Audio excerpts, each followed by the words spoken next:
Hello friends, so today we're gonna discuss something about Garde Manger. So let's get started.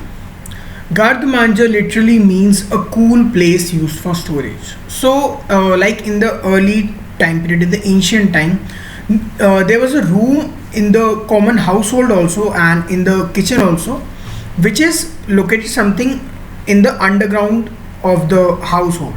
So that room is usually used for the storage of different ingredients, different meat items, different cooking food ingredients, you can say. So later on it is called garde manger, and that's how the garde manger came into place, came into being, came into knowledge. So garde manger literally means a cool place used for storage. As it's an underground place, it's a little cool place than the normal area surrounding, so that's why it is called a cool place used for storage. Garde manger is a cool, well ventilated section of the kitchen which prepares some cold food items. So if we define something about garde manger in the kitchen, so garde manger is a cool, well ventilated section of the kitchen which prepares some of the cold food items. Coming forward, some common food items prepared in the garde manger are salads. Different types of salads are prepared, different types of cold soups and sauces. Cold soups, for example, vichyssoise, gazpacho. Gazpacho is a national soup of Spain, and sauces like tartar sauce and some vinaigrettes also. So next, coming to sandwiches, different type of sandwiches are also prepared here.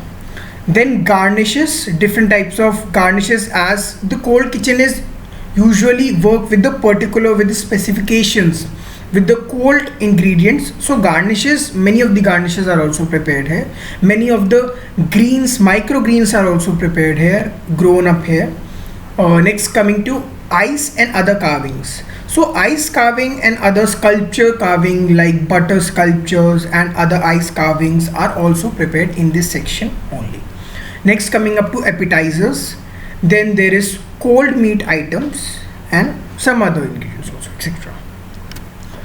So coming up to the next slide, the term garde manger is also related to the cold rooms inside castles and where food was stored, as I have mentioned in the starting of this video. So you can see also here the term garde manger is also related to the cold rooms that are located inside the castles where food was stored. These food storage areas usually located in the lower levels, since the cool basement like environment was ideal for the storing of food. As the cool environment is ideal, that's why all the ingredients are mostly stored in the lower basement of the castles of the households, and from there the garde manger came into being. These cold storage areas developed over time into modern cold kitchens. So as you can see in the picture, that's the early, I believe, 1800 time period, and these are the cold rooms where the cold meats and cheese and different types of ingredients are prepared. So that's all for the day, guys. I hope you like the video. Make sure you hit the like button, share and subscribe. Please comment down if you have any doubts. Make sure you will click this bell icon. Till then, keep cooking, keep plating and keep learning. Bye bye.